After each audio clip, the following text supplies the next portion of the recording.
शांति। आज है 9 अगस्त। आज मीठे बाबा कहते हैं, मीठे बच्चे, ये ब्रह्मा है। सतगुरु की दरबार। इस भ्रकुटी में सतगुरु विराजमान हैं। वही तुम बच्चों की सदगति करते हैं। प्रश्न, बाप अपने बच्चों को किस गुलामी से छुड़ाने आए हैं? उत्तर, इस समय सभी बच्चे प्रकृति और माया के गुलाम बन गए हैं। बाप अभी इस गुलामी से छुड़ाते हैं। अभी माया और प्रकृति दोनों ही तंग करते हैं, कभी तूफान, कभी फैमिन। फिर तुम ऐसे मालिक बन जाते हो जो सारी प्रकृति तुम्हारी गुलाम रहती है। माया का वार भी नहीं होता। ओम शांति।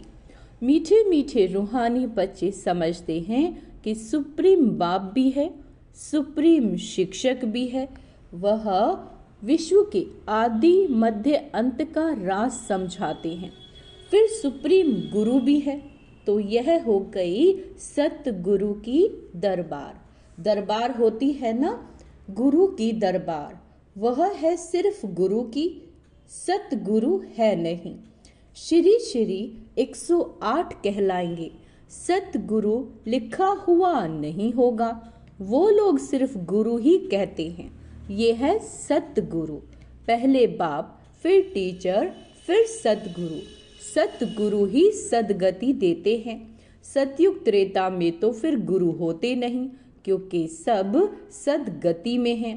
एक सदगुरु मिलता है तो बाकी सब गुरुओं का नाम खल्लास हो जाता है। सुप्रीम हुआ सब गुरुओं का गुरु। जैसे पतियों का पति कहते हैं ना, सबसे उच्च होने के कारण ऐसे कहते हैं। तुम सुप्रीम बाप के पास बैठे हो, किस लिए? बेहद का वर्षा लेने। यह है बेहद का वर्षा। बाप भी है तो शिक्षक भी है, और यह वर्षा है नई दुनिया, अमर लोक के लिए। बाबा कहते वॉइसलेस वर्ल्ड के लिए। वॉइसलेस वर्ल्ड नई दुनिया को और विशिष्ट पुरानी दुनिया को कहा जाता है। सतयुग को शिवालय कहा जाता है, क्योंकि शिव बाबा का स्थापन किया हुआ है। विशिष्ट वर्ल्ड रावण की स्थापना अभी तुम बैठ करते हो सतगुरु की दरबार में। यह सिर्फ तुम बच्चे ही जानते हो। बाप ही शांति का सागर है। वह बाप जब आए तब तो शांति का वर्षा दे, रास्ता बताए। बाकी जंगल में शांति कहाँ से मिलेगी? इसीलिए हार का मिसाल देते हैं। शांति तो आत्मा के गले का हार है। फिर जब रावण राज्य शुरू होता है तब अशांति होती है। उनको तो कहा जाता है सुखधाम और शांति धाम। वहाँ दुख की कोई बात नहीं। स्वर्ग में और परम धाम में बाबा कहते दुख की कोई बात नहीं। महिमा भी सदैव सतगुरु की करते हैं। गुरु की महिमा कभी सुनी नहीं होगी। ज्ञान का सागर वह एक ही बाप है। ऐसे कभी गुरु की महिमा सुनी है? नहीं। वह गुरु लोग जगत के पतित पावन हो नहीं सकते। वो जो गुरु हैं वो पतित पावन नहीं हो सकते। वह तो एक ही निराकार बेहद के बड़े बाबा को कहा जाता है। तुम अभी संगम युग पर खड़े हो। एक तरफ है पतित पुरानी दुनिया, दूसरी तरफ है पावन नई दुनिया। पतित दुनिया में गुरु तो ढेर हैं। आगे तुमको इस संगम युग का पता नहीं था। अब बाप ने समझाया, यह है पुरुषोत्तम संगम युग। इसके बाद सतयुग आना है। बाबा कहते चक्र फिरता रहता है। ये बुद्धि में रहना चाहिए। हम सब भाई भाई हैं, तो बेहद के बाप से वर्षा जरूर मिलता है। ये कोई को पता नहीं कितने बड़े बड़े पोजीशन वाले मनुष्य हैं, परंतु जानते कुछ भी नहीं। बाप कहते हैं, मैं तो तुम सबकी सदगति करता हूँ। अभी तुम सेंसिबल बने हो। पहले तो कुछ भी पता नहीं था। इन देवताओं के आगे जाकर तुम कहते थे हम सेंसलेस हैं। देवताओं के आगे जाकर क्या कहते थे? हम सेंसलेस हैं, अर्थात हमारे में कोई गुण नहीं है, आप हम पर तरस करो। अब यह देवताओं के चित्र तरस करेंगे क्या? बाबा पूछ रहे हैं। यह जानते ही नहीं रहमदिल कौन है, बताओ। कहते भी हैं ओ गॉड फादर रहम करो। कोई भी दुख की बात आती है तो बाप को जरूर याद करते हैं। अभी तुम ऐसे नहीं कहेंगे, बाप तो विचित्र है, वह सामने बैठे हैं तब तो नमस्ते करते हैं। तुम सब हो चित्रधारी, मैं हूँ विचित्र, मैं कभी चित्र धारण नहीं करता। मेरे चित्र का कोई नाम बताओ, बस शिव बाबा ही कहेंगे। मैंने यह लोन लिया सो भी पुरानी ते पुरानी जुत्ती, उसमें ही मैं आकर प्रवेश करता हूँ। इस शरीर की महिमा कहाँ करते हैं, ये तो पुराना शरीर है, अडॉप्ट किया है तो महिमा करते हैं क्या इस पुराने शरीर की? नहीं ना, ये तो समझाते हैं ऐसे था, अब फिर मेरे द्वारा गोरा बन जाएगा। अब पाप कहते हैं मैं जो सुनाता हूँ उस पर जज करो। अगर मैं राइट हूँ तो राइट को याद करो, उसका ही सुनो, अनराइटियस सुनो ही नहीं। उनको इविल कहा जाता है, टोक नो इविल सी नो इविल, है ना, बुरा मत बोलो बुरा न देखो। इन आंखों से जो कुछ देखते हो इसको भूल जाओ। क्यों? क्योंकि अभी तो घर जाना है, अपने घर, फिर वापस अपने सुखधाम में हम आएंगे। बाकी तो यह सब जैसे कि मरे पड़े हैं, टेम्परेरी हैं। ये सब पुराने शरीर होंगे, ना ये दुनिया होगी। उस दुनिया में ना तो ये शरीर होंगे और ना ये पुरानी दुनिया। हम पुरुषार्थ कर रहे हैं नई दुनिया के लिए। फिर वर्ल्ड की हिस्ट्री ज्योग्राफी रिपीट होती है। तुम अपना राज्य भाग्य ले रहे हो, जानते हो कल्प कल्प बाप आते हैं राज्य भाग्य लेने। तुम भी कहते हो बाबा कल्प पहले भी मिले थे, वर्षा लिया था, नर से नारायण बने थे। बाकी सब एक जैसा मर्तबा तो पा नहीं सकते, नंबर वार तो होते हैं। यह है स्पिरिचुअल यूनिवर्सिटी। स्पिरिचुअल फादर पढ़ाने वाला बच्चे भी पढ़ाते हैं। कोई प्रिंसिपल का बच्चा होता तो वह भी सर्विस में लग जाता है, स्त्री भी पढ़ाने लग जाती। बच्चे भी अच्छी रीति पढ़े तो पढ़ा सकते हैं, परंतु वह दूसरे घर में चली जाती है। यहाँ तो कायदा नहीं बच्चियों को नौकरी करने का। नई दुनिया में पद पाने का सारा मदार है इस पढ़ाई पर। इन बातों को दुनिया नहीं जानती। लिखा हुआ है भगवानुवाच्य, हे बच्चों मैं तुमको राजाओं का राजा बनाता हूँ, कोई मॉडल थोड़े ही बनाता हूँ जैसे देवताओं के चित्र बनाते हैं। तुम तो पढ़कर वह पद पाते हो, वह तो मिट्टी के चित्र बनाते हैं पूजा के लिए। यहाँ तो आत्मा पढ़ती है, फिर तुम संस्कार ले जाएंगे। पढ़ाई किस चीज़ की है? संस्कार की। जाकर नई दुनिया में शरीर लेंगे। दुनिया खत्म नहीं होती, सिर्फ एज बदलती है। क्लियर किया है बाबा ने कि दुनिया खत्म नहीं होगी, सिर्फ एज बदलती है। Golden age, silver age, copper age, iron age. 16 कला से 14 कला, दुनिया तो वही चलती रहती है, नई से पुरानी होती है। बाप तुमको राजाओं का राजा बनाते हैं इस पढ़ाई से, और कोई की ताकत नहीं जो ऐसा पढ़ सके। कितना अच्छी रीति समझाते हैं, फिर पढ़ते पढ़ते माया अपना बना लेती है। फिर भी जितना जितना जो पढ़ा है उस अनुसार वह स्वर्ग में जरूर आएंगे। कमाई जाएगी नहीं, अविनाशी ज्ञान का विनाश नहीं हो सकता। आगे चल आएंगे, जाएंगे कहाँ? जो बच्चे चले गए हैं वो आएंगे, क्योंकि बाबा कहते एक ही हट्टी है ना, आते रहेंगे।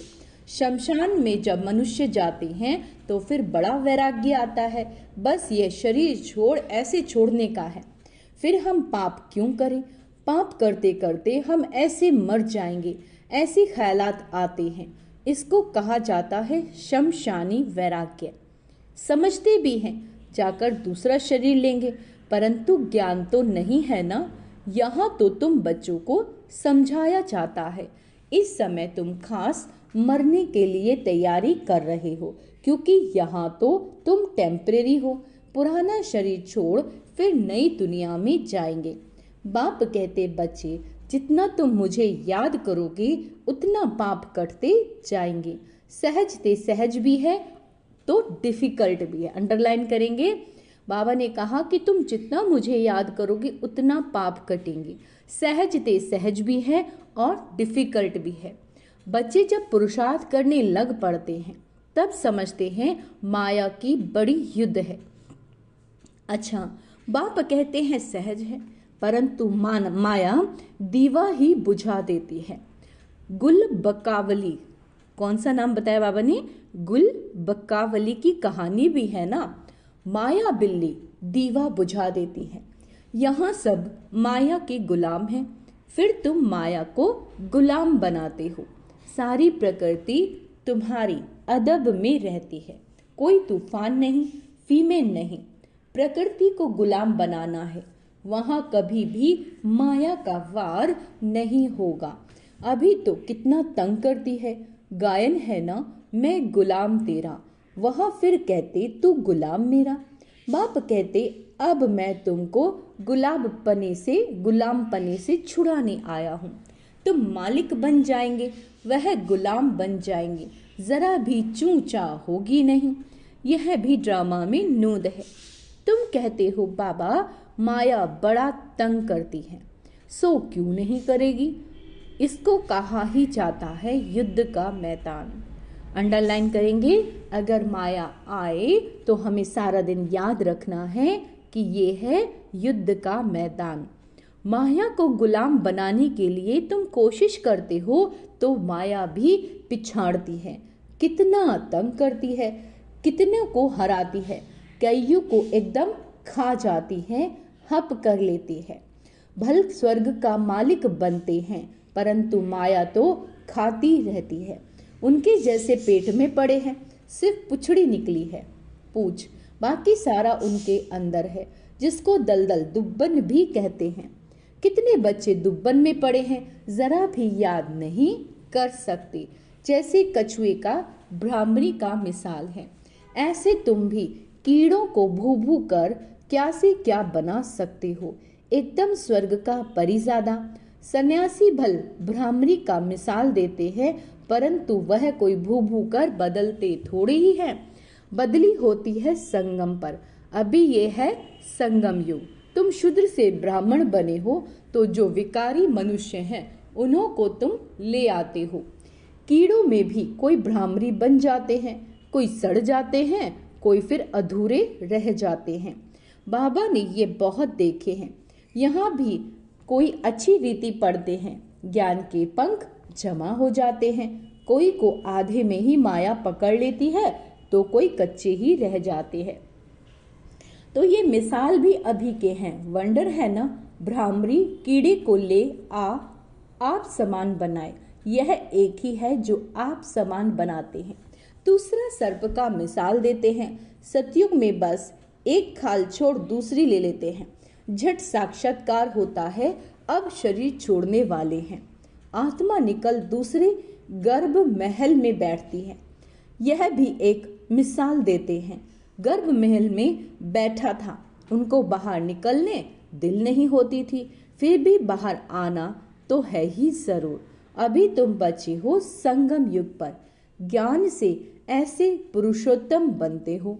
भक्ति तो जन्म जन्मांतर की है, तो जिन्होंने जायज़ी भक्ति की है वही आकर नंबरवार पुरुषार्थ अनुसार पद पाएंगे।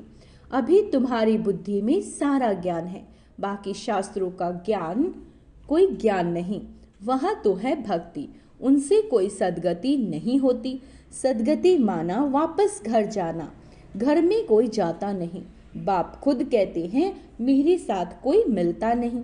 पढ़ाने वाला, साथ ले जाने वाला भी चाहिए ना। बाप को कितना ख्याल रहता है। 5000 वर्ष में बाप एक ही बार आकर पढ़ाते हैं। तुम घड़ी घड़ी भूल जाते हो कि हम आत्मा हैं। ये एकदम पक्का कर लो। हम आत्माओं को बाप पढ़ाने आए हैं। इसको कहा जाता है स्पिरिचुअल नॉलेज। सुप्रीम रूह, हम रूहों को नॉलेज देते हैं। संस्कार भी आत्मा में रहते हैं। शरीर तो खत्म हो जाता है। बाबा कहते आत्मा अविनाशी है। तो यह ब्रह्मा की भ्रकुटी है, सतगुरु की दरबार। यह इस आत्मा का भी दरबार है। फिर सतगुरु ने भी आकर इसमें प्रवेश किया। इसको रथ भी कहते हैं, दरबार भी कहते हैं। तुम बच्चे स्वर्ग के गेट खोल रहे हो श्रीमत पर। जितना अच्छी रीति पढ़ेंगे उतना सतयुग में ऊंचा पद पाएंगे। तो पढ़ना चाहिए ना। टीचर के बच्चे तो बहुत होशियार होते हैं, परंतु कहते हैं ना, घर की गंगा का रिगार्ड नहीं। बाबा ने देखा हुआ सारे शहर का किचड़ा गंगा में पड़ता है, फिर उनको पतित पावनी कहते हैं। मनुष्यों की बुद्धि देखो कैसी हो गई। देवियों को सजाकर पूजा आदि कर फिर डुबो देते हैं। कई तो उस पर पांव रखकर भी डुबोते हैं। बंगाल में पहले रिवाज था, किसी का प्राण निकलने पर होता था तो उनको झट गंगा पर ले जाते थे। वहां पानी में डाल हरि बोल कर मुख में पानी डालते रहते थे। ऐसे प्राण निकाल देते थे। वंडर है ना। अभी तुम बच्चों की बुद्धि में चढ़ाई उतराई का पूरा ज्ञान है, नंबर वार पुरुषार्थ अनुसार। क्या कह रहे हैं बाबा, फिर से सुनो। अभी तुम बच्चों की बुद्धि में चढ़ाई और उतराई का पूरा ज्ञान है, नंबर वार पुरुषार्थ अनुसार। अच्छा, मीठे मीठे से केला दे बच्चों प्रति माता पिता बाप दादा का याद प्यार और गुड मॉर्निंग। रूहानी बाप की रूहानी बच्चों को नमस्ते। हम रूहानी बच्चों की रूहानी बाप दादा को याद प्यार, गुड मॉर्निंग, नमस्ते मीठे बाबा, शुक्रिया बाबा, शुक्रिया। धारणा के लिए मुख्य सार। बाप जो सुनाते हैं वही सुनना है, जज करना है। बाबा जो सुना रहे हैं सिर्फ सिर्फ सिर्फ वही सुनना है, ना कुछ और मोबाइल में देखना है, ना किसी अन्य व्यक्ति से सुनना है। और बुद्धि से जज करना है कि राइट क्या है, सही क्या है। राइट को ही याद करना है।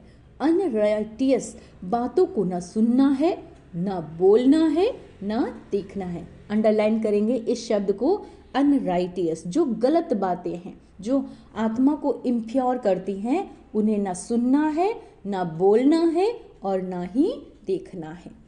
ठीक है। और उसके लिए सबसे ज़्यादा इजी पुरुषार्थ है कि मोबाइल को एक तरफ रख दीजिए और मुरली के मुख्य पॉइंट्स लिख कर रखिए। उसके बेस पर ही आप अपना पुरुषार्थ कीजिए।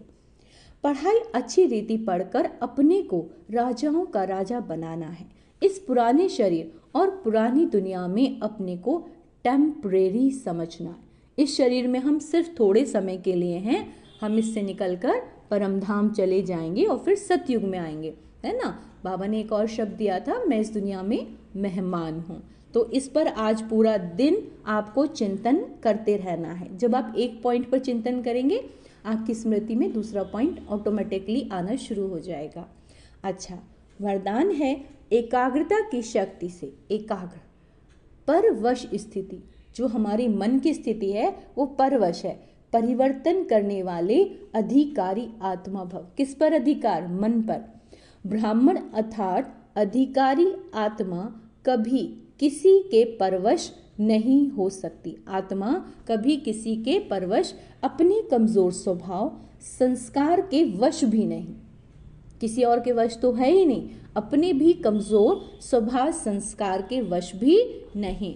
क्यों? क्योंकि स्वभाव अर्थात स्वह प्रति और सर्व के प्रति आत्मिक भाव, तो कमजोर स्वभाव के वश नहीं हो सकते। और अनादि आदि संस्कारों के स्मृति से कमजोर संस्कार भी सहज परिवर्तन हो जाते हैं। एकाग्रता की शक्ति परवश स्थिति को परिवर्तन कर मालिकपन की स्थिति की सीट पर सेट कर देती है। फिर से सुनेंगे। एकाग्रता की जो शक्ति होती है, जो परवश यानी दूसरी परिस्थिति जो आई है उसके कारण जो हमारी स्थिति बन जाती है, उस स्थिति को परिवर्तन कर मालिकपन की स्थिति की सीट पर हमें वो सेट कर देती है। स्लोगन, क्रोधी ज्ञानी तू आत्मा के लिए महाशत्रु है। तो आज का स्वमान अभ्यास करेंगे। मैं अधिकारी आत्मा हूँ, मैं शांत स्वरूप आत्मा हूँ, मैं मेहमान हूँ। चौथा स्वमान का अभ्यास करेंगे कि मुझे न देखना है, सुनना है और ना ही देखना, न सुनना, न बोलना और न देखना है। इसको बार बार अपनी बुद्धि को ये थॉट देते जाइए और मोबाइल से जितना हम दूर रहेंगे उतना हमारा तीव्र पुरुषार्थ होगा। ओम शांति।